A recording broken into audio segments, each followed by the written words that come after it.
नशे के साम्राज्य में बारूदी सुरंग लगाकर डायनामाइट से विस्फोट करके उसे तहस नहस करने का, उसको विनष्ट करने का एएनटीएफ का महाअभियान दिन दूनी रात चौगुनी गति से लगातार तरक्की कर रहा है। नशे की दुनिया पर चौतरफा प्रहार कर रही है एएनटीएफ। नशे की बड़ी खेपों को पकड़ना, नशे के बड़े सूत्रधारों को पकड़ना, नशाखोरी की जड़ पर प्रहार करना और नशे के आपूर्तिकर्ताओं पर वज्र प्रहार करना। यह 4 तरीके से प्रहार एएनटीएफ का चल रहा है और उसी कड़ी में 65वीं कड़ी में ऑपरेशन मदावी का आढ़त चलाकर 65वां शिकार रमेश पुत्र गोमाराम निवासी मनासा जिला नीमच मध्य प्रदेश को बड़े नाटकीय अंदाज में धर दबोचने में एएनटीएफ को एक बड़ी सफलता मिली है। इस अपराधी पर आधा दर्जन से ज्यादा प्रकरण है, 25,000 रुपए का इनाम घोषित है और एक लंबे समय से अपराधी काटता रहा एक बड़े ही दिलचस्प अंदाज में। यह व्यक्ति डॉक्टर जेकाइल और मिस्टर हाइड की तरह इसने अपनी 2 पहचान बना रखी थी। आम दुनिया के लिए, अनजान लोगों के लिए यह बहादुर बनता, अपना नाम बहादुर रखता और वही आधार कार्ड दिखाता, और नशे की दुनिया के लिए इसका नाम रमेश और रमेश के नाम से कुख्यात था। इसका काम उस पूरे इलाके में मध्य प्रदेश और राजस्थान की सीमा पर नशे की बड़ी बड़ी खेपों की आढ़त चलाना, विशेषकर डोडा चूरा की आपूर्ति राजस्थान, मध्य प्रदेश और गुजरात तीनों राज्यों तक करना। कार्य करने का अंदाज भी बड़ा ही दिलचस्प। दिन भर कंबल बेचता और रात में कंबल ओढ़कर घी पीता, यानी दिन भर मोटरसाइकिल पर कंबल बेचता घूमता, ग्राहकों की तलाश करता घूमता, एजेंट बनाता रहता और फिर रात में वही एजेंट इसके ठिकाने पर आते और डोडा चूरा की बड़ी बड़ी खेपें लेकर अपने अपने काम के लिए रवाना हो जाते। रमेश और बहादुर 2 पहचान बनाकर एक लंबे समय तक इसने छद्म जिंदगी जी। बहादुर इसका अपना स्वयं का भाई, जिससे इसका चेहरा बिल्कुल मिलता जुलता था, उसके नाम पर आधार कार्ड बनाकर यह अपनी पहचान बहादुर बनाकर घूमता रहा। इसके पीछे पड़ी एएनटीएफ ने 2 बार इस पर हाथ डाला और दोनों बार ही इसने अपना नाम बहादुर बताकर और बहादुर की आइडेंटिटी दिखाकर उसे सिद्ध करके गच्चा देने में कामयाब हो गए।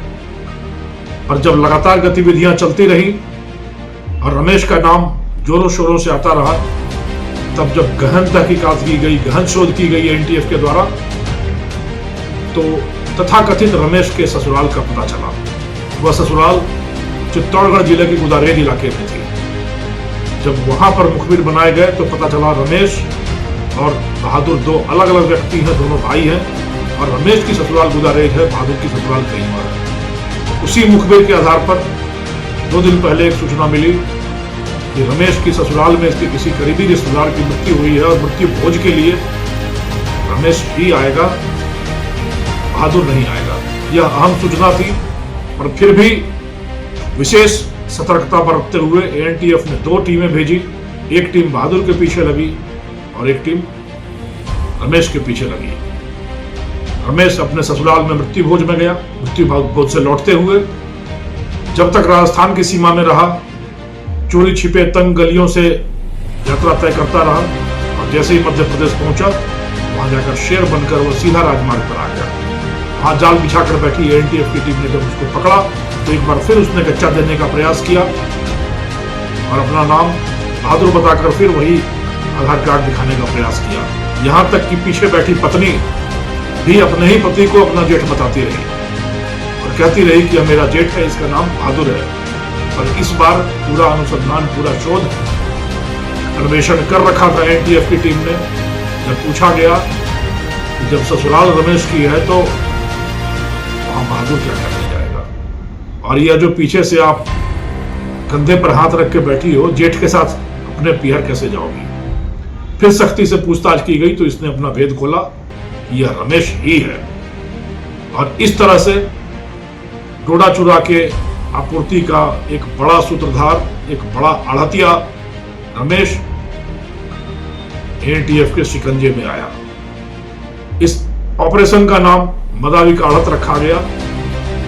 यह छद्म नाम या कूट नाम इसलिए रखा गया था ताकि हाथों हाथ या भेद न खुल पाए कि किस व्यक्ति का पीछा कर रही है एनटीएफ। मद का मतलब नशा, आविक का मतलब कंबल और आढ़त का मतलब थोक का काम। यह व्यक्ति कंबल के व्यापार की आड़ में नशे की आड़त का काम करता था और यह कंबल इसने न सिर्फ बाजार में कंबल बेचे बल्कि अपनी पहचान पर भी एक कंबल डाल लिया और छद्म नाम रखकर बड़े लंबे समय तक पुलिस के चंगुल से बचता रहा। रमेश की गिरफ्तारी के साथ ही यह उम्मीद की जाती है कि डोडा चूरा की मध्य प्रदेश और राजस्थान की सीमा से राजस्थान, गुजरात और मध्य प्रदेश में होने वाली एक बड़ी आपूर्ति के सूत्रधार का पटाक्षेप हुआ है और नशा नियंत्रण, नशा मुक्ति की दिशा में एक और प्रबल कदम आगे बढ़ाया गया है। मैं एक बार फिर युवा वर्ग से, पूरे राजस्थान की जनता से अपील करता हूं।